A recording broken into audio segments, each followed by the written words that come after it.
வாமா. வேணி எப்படி இருக்க? நல்லா இருக்கேன் மாமா. இந்த மாதம் 4 முகூர்த்த நாள் இருக்கு. நீ சொன்னினா நாளை குறிச்சிடுவேன், மண்டபத்துக்கு காசு கட்டிடுவேன். தம்பி, இவ அண்ணன் பையனுக்கு தான் வேணியை பேசியிருந்தோம். ஆனால் அவள் உங்களை விரும்புகிறேன்றா. நானும் என் பொண்ணுக்கு வசதியான வாழ்க்கையை அமைச்சு தரணுங்கிறத விட அவள் விரும்புகிற வாழ்க்கையை அமைச்சு தரத்தான் நினைப்பேன். ஆனால் அந்த வாழ்க்கை பிரச்சனை இல்லாததாகவும் இருக்கணும்ல. என்னங்க சொல்கிறீங்க? நான் ஒன்று கேள்விப்பட்டேன் தம்பி. இது நீங்களும் உங்கள் அண்ணியும் 2-3 வருஷமாக ஒரே வீட்டில் வாழ்கிறீங்களாமே. ஆமாம், அதுக்கு என்ன இப்போ? தம்பி, உங்களையோ உங்கள் அண்ணியையோ நான் சந்தேகப்படலை. ஆனால் ஊரு உலகம் தப்பாக பேசுதுன்னு தான் சொல்ல வர்றேன். ஊர் உலகத்தை பற்றி எனக்கு கவலை இல்லைங்க. ஆனால் எனக்கு இருக்குப்பா. இந்த ஊர் பேசுறதை பற்றி கவலைப்படாமல் இருக்கிறதுக்கு நான் ஒன்றும் பெரிய புரட்சிக்காரனும் இல்லை, பணக்காரனும் இல்லை. உழைச்சே சம்பாதிச்சாலும் பிச்சைக்காரனுக்கு கீழே வச்சு இந்த ஊர் பார்க்குற சாதாரண ட்ரைனேஜ் ஆளு. எங்கே அப்படி சுற்றி வளர்க்குறீங்க? உங்களுக்கும் என் மேலே சந்தேகம், அதனால உங்கள் பொண்ணு என்னை கட்டித்தர மாட்டீங்க, அப்படி தானே? ஆமாம், அப்படித்தான் வச்சுக்கேன்ப்பா. அதுக்கு என்ன இப்போ? சும்மா ஒரே வீட்டில் வாழ்ந்தேன், சுத்தமாக தான் இருந்தேன்னு சினிமா மாதிரி கதை சொல்லுவேன். அதை நம்பி பொண்ணு கொடுக்கணுமா? வேண்டாங்க, நீங்கள் என்னை நம்பவும் வேண்டாம், உங்கள் பொண்ணு என்னை கட்டித்தரவும் வேண்டாம்.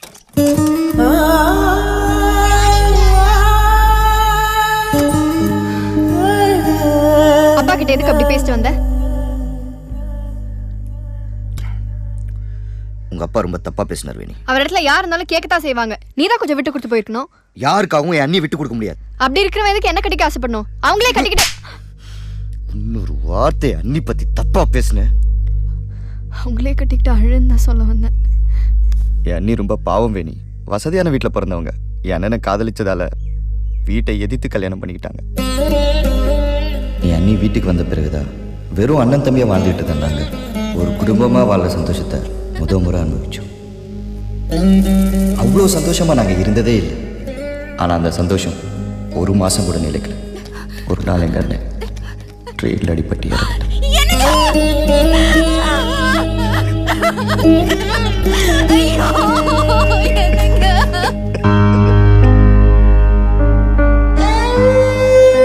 வீட்டில் இருந்தால் வருத்தப்பட்டுக்கிட்டே இருப்பாங்கன்னு நான் அண்ணியை வேலைக்கு போக சொன்னேன். அவங்களும் அதுலேருந்து விடுபட ஆரம்பித்தாங்கன்னு சந்தோஷப்பட்டேன். அப்போதான் நான் தர்ஷனா அண்ணன் போனதுக்கு அப்புறமும் அண்ணியை அமுச்சு வைக்க மனசு வரல போல இருக்குது. எப்படா கல்யாணம்? அவனுக்கு எதிராக கல்யாணம். அவன் தான் அவன் அண்ணியோட செட்டில் ஆயிட்டானே. இன்னும் ஏதாவது பேசினேன் அவனோட மூஞ்ச கொடுப்பேன். ஏய், எதிராக கோபப்படுற? ஒரே வீட்டில் கொடுத்து நடத்துறீங்க, உங்களுக்குள்ள வந்திருக்க என்ன நிச்சயம்?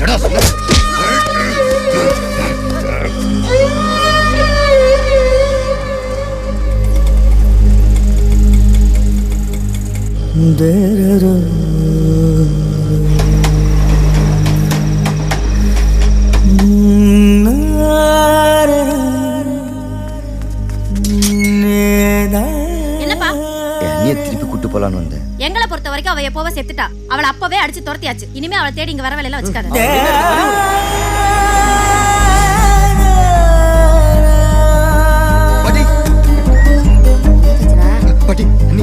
நீதான காலையில கூட்டிக்கிட்டு போன?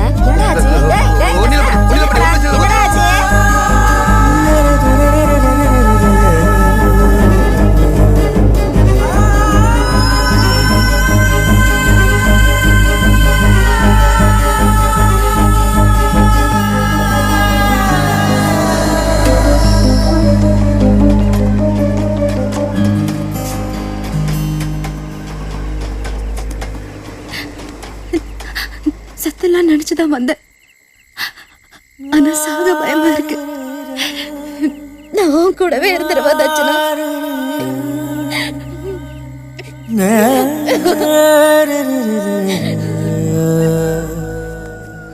போய் விடுற மாதிரி விட்டு திரும்பவும் கூட்டின்னு வந்துட்டான் போல. அண்ணி இல்லாம அவனால ஒரு நாள் கூட இருக்க முடியாதா? டேய், உன் அப்பா செத்துட்டா உங்க அம்மா வீட்டை விட்டு வெளியே அனுப்பிச்சிடுவியா?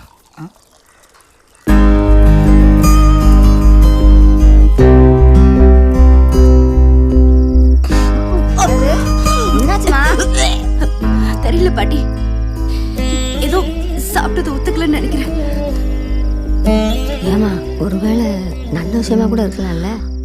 ஐயோ, இது சும்மா சாதாரண மாதிரி தான் பாட்டி. எப்படிமா அவ்வளவு உறுதியா சொல்ற? தட்சணாவுக்கு கல்யாணம் பண்ண பிறகுதான் என்ன கல்யாணம் பண்ணணும்னு அவங்க அண்ணன் முடிவு பண்ணியிருந்தாரு. ஆனா என் குடும்ப சூழ்நிலையால என்னை அவசரமா கல்யாணம் பண்ணிக்கிட்டாரு. அதனால தட்சணாவுக்கு ஒரு நல்ல வாழ்க்கை அமைகிற வரைக்கும் எங்களுக்குள்ள எந்த சந்தோஷமும் வேணான்னு நாங்க முடிவு பண்ணியிருந்தோம்.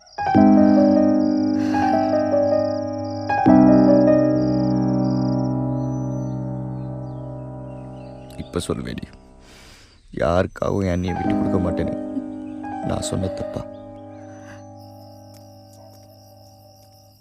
யாரு வளரா? என்னம்மா இந்த நேரத்தில் இங்கே?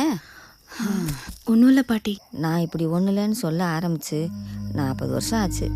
ஆமாம்மா, நானும் புருஷனை இழந்தவ தான். கையில் ஒரு குழந்தையோட நான் விதவையாக நின்னப்ப எனக்கு வயசு 19. எங்கள் காலத்தில் ஒரு பொண்ணு விதவையாக வாழ்கிறது கொடுமையான விஷயம்மா. பொட்டு வைக்கக்கூடாது, பூ வைக்கக்கூடாது, பொது இடத்துக்கு போகக்கூடாதுன்னு சொல்லி 19 வயசு வரை சந்தோஷமாக வாழ்ந்த ஒரு பொண்ணை திடீர்னு ஒரே நாளில் ஜடமாக மாறணும்னு அந்த உலகம் எதிர்பார்த்துச்சு. அது என்னால் முடியலம்மா. திருட்டு ரயில் ஏறி கை குழந்தையோட நான் மெட்ராஸ்க்கு வந்துட்டேம்மா. 60 வயசு ஆனாலும் ஒரு ஆம்பளைக்கு பொம்பளை தோணை தேவைன்னு நினச்ச எங்கள் காலத்தில் ஒரு பொம்பளை மட்டும் தனியாக வாழ்ந்துடுவான்னு அவங்களாவே முடிவு பண்ணிட்டாங்க. ஆனால் நான் இன்னொரு கல்யாணம் பண்ணிக்கணும்னு கூட ஆசைப்படலை. என் குழந்தைய வளர்த்து கரை சேர்க்கணும்னு தான் நினச்சேன். அதுக்கு நான் மட்டும் கஷ்டம் இருக்கேன். பாட்டி பரவாயில்லம்மா, உனக்கு கடவுள் மாதிரி தட்சணா இருக்கா. இப்போ சொல்கிறேம்மா, உன்னை தட்சணா வற்புறுத்துற மாதிரி அப்போ யாராவது என்னை இன்னொரு கல்யாணம் பண்ணிக்கோன்னு சொல்லியிருந்தா கட்டாயம் நான் செஞ்சுருப்பேன். ஆமாம்மா, இந்த பூமியில் இருக்கிற ஒவ்வொரு உயிரும் சந்தோஷமாக வாழணும்னு தான் துடிக்குது. அதுக்கு நாம் மட்டும் விதிவிலக்கு இல்லை. உன் மனசு எனக்கு புரியுதுமா. உன் புருஷன் இருந்த இடத்துல இன்னொருத்தனை உன்னால் நினச்சி பார்க்க முடியல. ஒன்று கேட்கட்டா? என்னதான் உன் புருஷன் கூட பிறந்த தம்பியாகவே இருந்தாலும் நீ விதவியாக நின்னப்ப தட்சிணா உனக்கு பழக்கமில்லாத வேத்தாம்பளை தானே. அப்படி ஒரு ஆம்பளை கூட ஒரே வீட்டில் வாழ முடியும்னு நீ நினச்சி பார்த்துருப்பியா? ஆனால் 4 வருஷமாக வாழ்ந்துக்கிட்டு இருக்கேல்ல, எப்படி? ஏன்னா அவனை உன் கூட பிறந்தவனாவே உன் மனசை ஏற்றுக்கிருச்சு. எதுவுமே நம்ம மனசு எப்படி நினைக்குதோ அப்படிதாம்மா. ஒன்றே ஒன்று தெரிஞ்சுக்க, நீ இன்னொருத்தனை கல்யாணம் பண்ணிக்கிறதால உன் புருஷன் மேலே நீ வச்சிருந்த அன்பு பொய்யுன்னு ஆயிடாது. யோசிச்சு பாரு, நாம் வாழ போகிறது ஒரு தடவை தான். அதை எப்படியாவது சந்தோஷமாக வாழ்ந்துடணுமா. நல்ல முடிவோட கோயிலை விட்டு இறங்கு.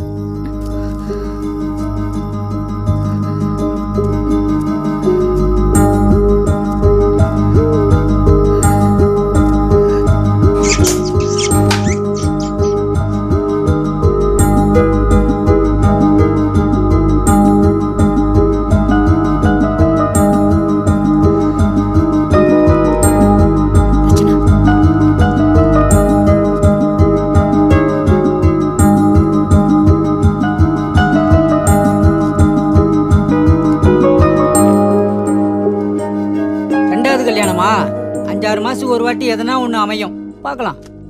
பையனுக்கு பல்சர் பைக்கு 20 பவுன் நகை போட்டணும். இதுக்கு சம்மதம்னா சொல்லுங்க, மேற்கொண்டு பேசலாம். இவ்வளவு பணம் காசு இருந்தும் வீட்டுல விளக்கேத்த ஒரு பொண்ணு இல்ல தம்பி. அது ஒண்ணுதான் தம்பி குறை. இது வரைக்கும் குழந்தை எதுவும் இல்லை, அதுக்காக தான் இன்னொரு கல்யாணம். 2 பேரும் ஒரே வீட்டுல இருக்கீங்களா? இது சரிப்படாது. கிளம்பு கிளம்பு. குடும்ப நடத்ததான் பொண்ணு கேட்டேன். யார் மேல கை வைக்கிற? வெளியே போடா, வெளியே போடானா போடா. பிரதர், ஆட்டோவில் ஒரு பொண்ணு தனியாக வந்தாலே தப்பாக பார்க்குற உலகம் இது. நீங்கள் வேற ஒரே வீட்டில் வாழ்கிறேங்கிறீங்க. பேசத்தான் செய்வானுங்க. இவங்கள சொல்லி தப்பு இல்லை. பெத்தவளையும் கூட பிறந்தவளையும் தவிர மற்ற எல்லா பொம்பளை வரவங்களையும் கிண்டலுக்காக தப்பாக பேசலான்னு முதல்ல ஒருத்தன் நினச்சிருப்பான்ல, அவனை செருப்பால் அடிச்சிருந்தா இவனுங்க இப்படி பேச மாட்டானுங்க. அக்கா தங்கச்சி கூட ஒரே வீட்டில் இருக்கலாம், அண்ணி கூட இருக்கக்கூடாதா? நீங்கள் மனசு விட்டுறாதீங்க. இதை புரிஞ்சுக்கிற ஒருத்தன் எங்கேயாவது இருப்பான். ம்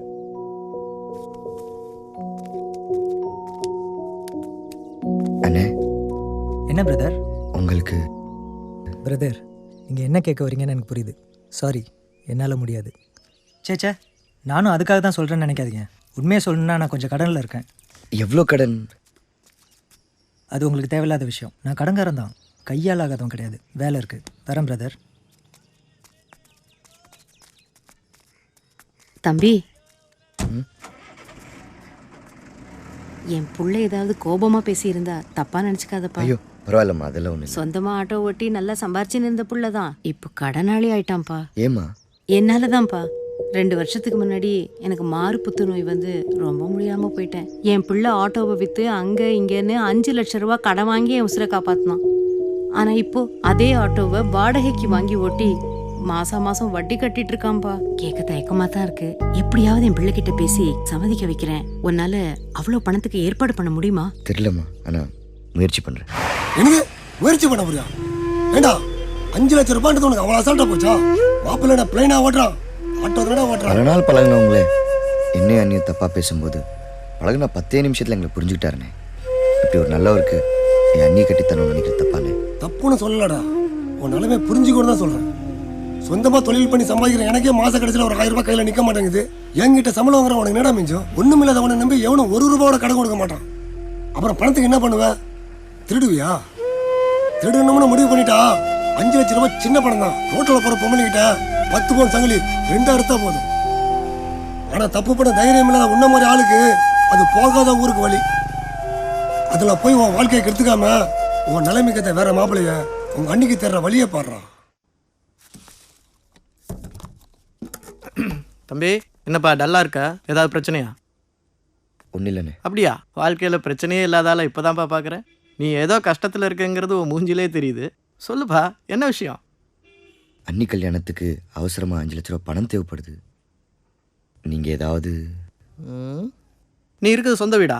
இல்லைண்ணே, வாடகை வீடு. உன் பேரில் வேறு ஏதாவது ப்ராப்பர்ட்டி? இல்லைண்ணே. சாரிப்பா, ரொம்ப கஷ்டம். என்னால் ஒன்றுமே பண்ண முடியாது. ஆனால் தம்பி, ஒரு வழி இருக்கு. என்னண்ணே? உன்னால் பண்ண முடியுமான்னு தான் யோசிக்கிறேன். பரவாயில்ல, எதுவாக இருந்தாலும் சொல்லுங்கண்ணே. உக்கார். தம்பி, இது பேருக்கு தான் ஃபைனான்ஸ் கம்பெனி, ஆனால் உள்ளுக்குள்ளே நடக்கிறது கள்ள நோட்டு பிஸ்னஸ். நீ ஒரு 100 ரூபாய் நல்ல நோட்டு கொடுத்தனா நான் 300 ரூபாய் கள்ள நோட்டு கொடுப்பேன். வேண்டாண்ணே. ஏன்பா? என்னால் முடியாதுண்ணே. அதான் ஏன்? தப்பான தொழில் என்னால் பண்ண முடியாதுண்ணே. நீ ஏதோ கஷ்டத்தில் இருக்கேன்னு தான் சொன்னேன். அதுக்கு மேலே உன் விருப்பம். தம்பி, ஒரு நிமிஷம். நான் உங்ககிட்ட சொன்ன விஷயம் நமக்குள்ளேயே இருக்கட்டும். மறந்தும் கூட வெளியே மூச்சு விட்றாத. விஷயம் வெளியே தெரிஞ்சது 2 பேருக்குமே நல்லதில்லை. சரி அண்ணா, இவன் தேர மாட்டான்னு நான் தான் அப்போவே சொன்னேன்ல. டேய், அவன் மனசுக்கும் புத்திக்கும் நடுவில் குழம்பி இருக்காங்கிறது அவன் கண்ணுலேயே தெரியுது. புத்தி சொல்கிறத மனசு எப்போ கேட்குதோ அப்போ அவன் வருவான் பாரு. அப்படி இப்படின்னு 3 லட்சம் ரூபா வரைக்கும் சேர்த்துட்டேன். மிச்ச பணத்துக்கு என்ன பண்ணுறதுன்னு தெரிலண்ணே. டேய், நீ என்ன சூரியவம்சா சரத்குமாரடா? ஒரே பாட்டில் லட்சாதிபதி ஆகிறதுக்கு ஏதோ ஒன்று சுற்றி 4 நல்லவங்க இருக்கிறதுனால இவ்வளோ சேர்த்துருக்குற. 3 லட்சமே பெருசு, இதுக்கு மேலெல்லாம் கஷ்டம்.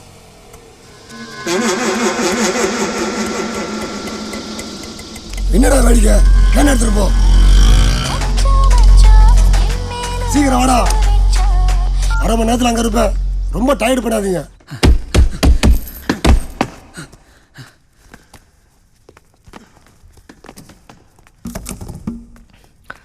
ஏய், என்ன சார்? என்ன நொன்ன சார்? க்ளவுஸை மிதிச்சிட்டு வர? சாரி சார், கவனிக்கல.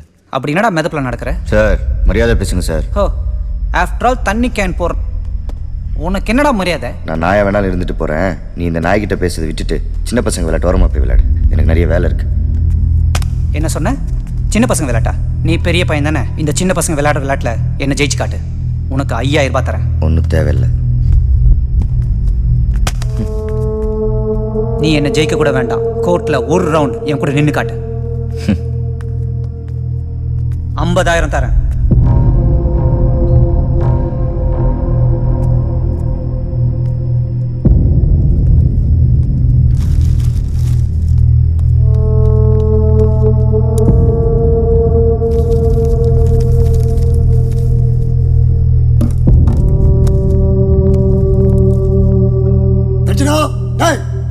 ஏய், வால் 50,000 ரூபாய்க்கு ஆசைப்பட்டு ஹாஸ்பிட்டல் போக போறான். ஏய், இதெல்லாம் உனக்கு தேவையா? நீனும் WWE ராகாடா? வெயிட் பண்ணு, அவன் 1 நிமிஷம் கூட தாங்க மாட்டான்.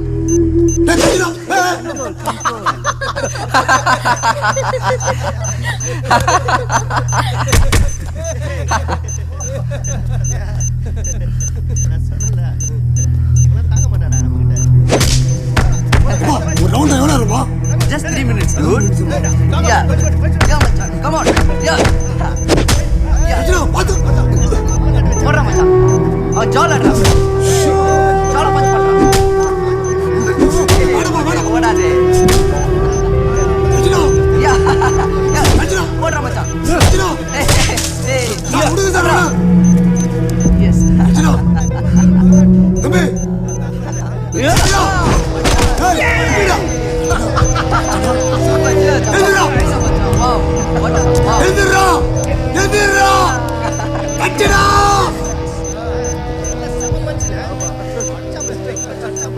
Hey Rahul, look. He's getting up.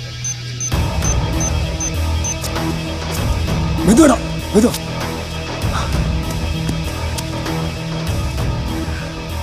Archana, நான் உன்னை என்னமோ நினைச்சேன்டா, பிச்சிட்டடா. ஒரு நிமிஷம், நான் தோத்ததாவே இருக்கட்டும். இன்னொரு ரவுண்ட் 50,000. வேணாம் சார், ப்ளீஸ் சார், நிறுத்திக்கோங்க சார், போதும் சார். சார் அவன் சொல்லட்டும். 1 லட்சம். தட்சணா, உன புத்தி கிட்டு போச்சுடா. வேணாண்டா, வாடா போயிடலாம். ஓகே, ஆனா நீ தோத்துட்டா நீ ஜெயிச்ச 50,000 திருப்பி கொடு. டேய் டேய், அவன் விட்டதை பிடிக்கிற மாதிரி தரலடா, வேற எதுக்கும் பிளான் பண்ணலடா. தட்சணா, போயிடலாம் பா. வாபா தம்பி, வேணாண்டா Dakshana.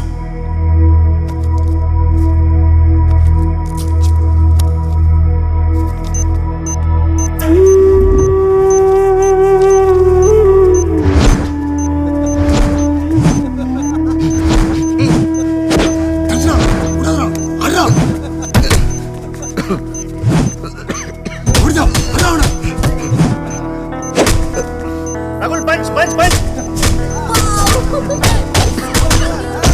Come on. Punch la gedra. Moment la kutra.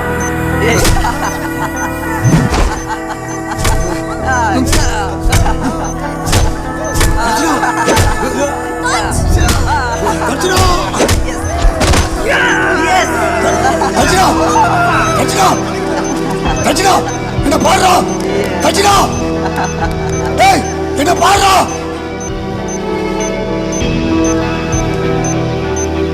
உன்னால அவ்வளவு பணத்துக்கு ஏற்பாடு பண்ண முடியுமா? முயற்சி பண்ணு.